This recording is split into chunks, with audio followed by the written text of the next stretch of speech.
Salutations, cyberspace. Welcome to the JCal Arts channel, and if you're new here, consider sticking around, and welcome back for any longtime viewers. Alright, JCal Universe, this Let's Draw episode is going to be a little different because I'm going to give commentary about a discussion happening online in the art community. And what inspired today's Let's Draw video is two posts I saw on my Instagram feed, which I don't have saved, but trust me, I know they were there. And it's discussing tracing reference photos for your own original art.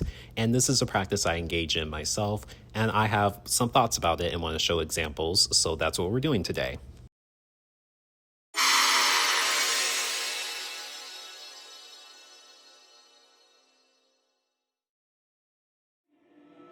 I want to clarify what I mean by tracing a reference photo for original art. What I mean is when you draw an outline of a fictional character or a real-life person who's in another picture, rather that picture come from an online artist or official company, they have an official picture that you trace, and then you draw your original character on top of that. So for example, as you can see in my speedpaint recording, I'm drawing my original character who doesn't have a name because y'all know how I am with names in the JCal universe. But anyway, I'm drawing this character over an outline I made of Shao Kahn, and in particular this picture of Shao Kahn, and I believe it comes from a comic, but I could be wrong, and you can correct me in the comment section. I'll pin whoever can correctly tell me where this picture of Shao Kahn comes from. But I'm basically giving that disclaimer to set up the common scenario that is being discussed online and talked about when this discussion is being had. So I want to discuss my personal use of this art method as a novice artist who only really learns as he goes with art tutorials and such, and no art degree to his name. So I don't like using this drawing method at all. I rarely do.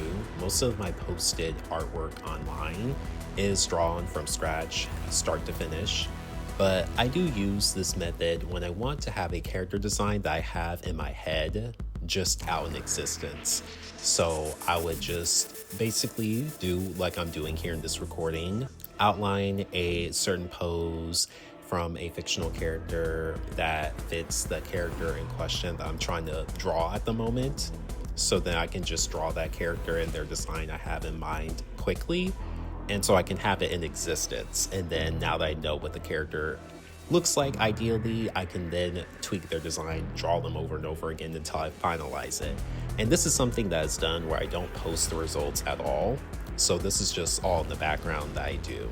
And so I really don't like posting that type of art on my socials because I feel like using CSP, clipstudiopaint, there's many tools to basically create your own reference. They have 3D models where you can manipulate them to be in any pose you want to draw an outline from. You don't have to take from other artists or fictional comics, but that's just me personally.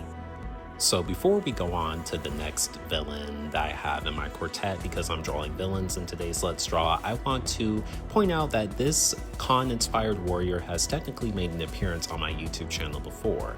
If you remember the Ninja Kappa Let's Draws, this is the Moon Emperor. He's supposed to be their main enemy or antagonist, and as you can see, the Moon Emperor has undergone a drastic redesign, and he's also getting a new name too, but I don't have it on me personally right now.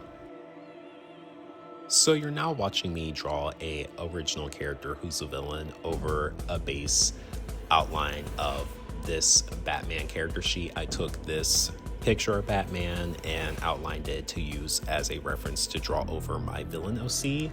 And I found it befitting because this villain OC is basically a very shallow, weird way of me interpreting Batman in part because, you know, Batman, you know, he has pointy ears in his superhero costume.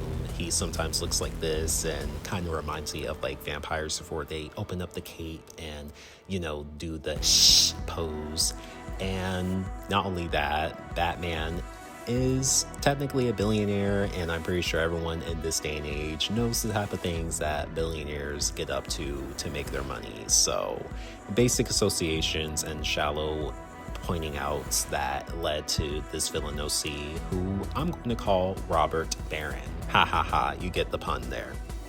I brought out my billionaire vampire robber baron here because I wanted to showcase how it's not always super easy to tell when people are using the drawing over a outlined reference photo method, because people's art styles can be radically different from the reference photo, along with the type of character they're drawing as well, because I'm drawing a very sinister looking character here, at least to me, and even more sinister than Batman. Batman's more so mysterious, and Mr. Baron here, I mean, you're looking at the recording, so I think you can tell, but it's not one of those things where you can look at a photo and go, oh, I know exactly where you reference this character's pose from. I know what photo you use, because ultimately you can never tell, especially because there's certain poses that are drawn all the time. I mean, the anime example of having the hands behind your head, so anyone who draws their character with hands behind their head is immediately using this art reference. So I think it's important to color context in many situations and trying to decide someone's motives, because I think ultimately that's where a lot of the branching discussions with this overarching art method are coming from, because it's a difference between a kid trying to draw for the first time, doing this stuff and posting online to show their progress, versus someone tracing to make money. I hope you see a common theme with the characters I'm drawing in today's Let's Draw, where I am basically designing villain designs I've always had in my head using this art method just to get them out there, and I'll be tinkering with these behind the scenes. And so if you see these characters again who I don't have names for, they won't be looking like this for sure. So I hope you enjoy my speed paint recording of what I think a shady, culty, scam televangelist would look like if he had anime angel powers. Anywho, I think coloring situations with context is really how we can judge, people using this method. And I think that's the best way when it comes to discussing, drawing characters with outline references. Because if you're basically selling your art using this art method, I'll find that to be pretty shady, especially if your art style isn't too different from the art style of the reference photos you're taking from, and if the character that you're drawing over doesn't look too different from the character in your reference photo. Not everyone could pull off what Butch Hartman did with his commissions. And not only that, it's not a good way to learn how to draw long term. So if you're a novice artist trying to get serious about drawing, then this is a method I wouldn't recommend, as ultimately you have to be able to draw the human body, because we're talking about characters here, and you have to be able to visualize it in your head and put it on paper. We've all been there in art school. It's not like using this art method at all at any point makes you a worse artist or a lazy artist. For anyone who's watched my YouTube channel, you know about my Let's Redraw series, where I basically take frames of animation and recreate them using my own original characters. And it's quite an interesting experience and art exercise, as I basically have to work within the constraints of the frame animation and still trying to find a balance and adding my own flair and using the right original characters for the frame animation. And it could lead to interesting results. So I would like to think that I'm basically not a lazy artist for doing that. And let's not forget about the fact that many artists, especially with those who have similar art styles to mine, also draw favorite scenes or frames of animation from cartoons and video games and other media that they love and even inspired them to draw in the first place. And they also do a similar thing. And so it's kind of a trend, and I also wouldn't consider them to be lazy artists, especially because we give credit to what we're referencing. So that's another part of the discussion that needs to be had. Any artists who are doing this method, are you giving credit to the original artist whose artwork you use as a reference to outline to create your characters, especially if you're posting your stuff online? And so that's another element of the discussion that needs to be had. So really talking about this isn't easy.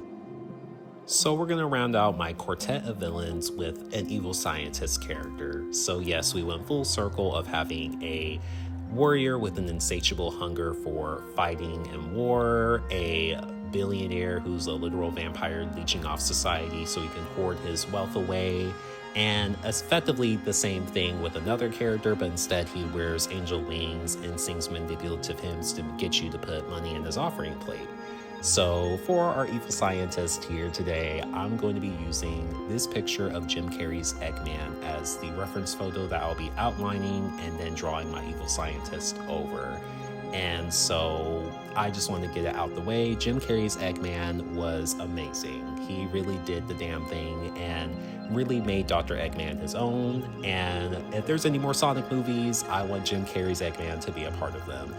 Even though after Sonic 3, I don't know if that's going to happen. But watch Sonic 3 to find out about what happened to Eggman. I'm pretty sure those who love the character aren't going to be too thrilled. But yeah, it seems like, Mr. Carrey and Jack Black are setting a trend of video game villains in movies being represented amazingly. So let's hope that trend continues. But this is talking about a art method and the discussions around it. So we need to get back on track.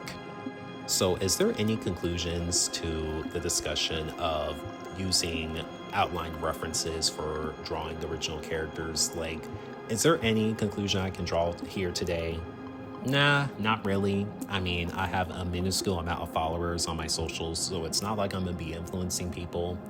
But if there are any novice artists out here using this art method, because it's kind of like a way where you can feel like you're getting somewhere in your art journey, I hope you reconsider using this art method predominantly, because there's a type of satisfaction and joy you get when you improve your art skills to the point where you start to really like what you like to draw.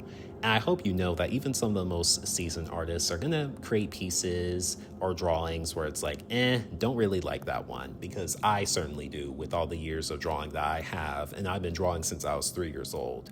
So I hope that you learn to draw from memory and from scratch like most artists, because drawing is a skill, and so there's going to be times where you're going to suck at it. But hey, every crappy picture can be a good experience to help you learn how to make your next picture better.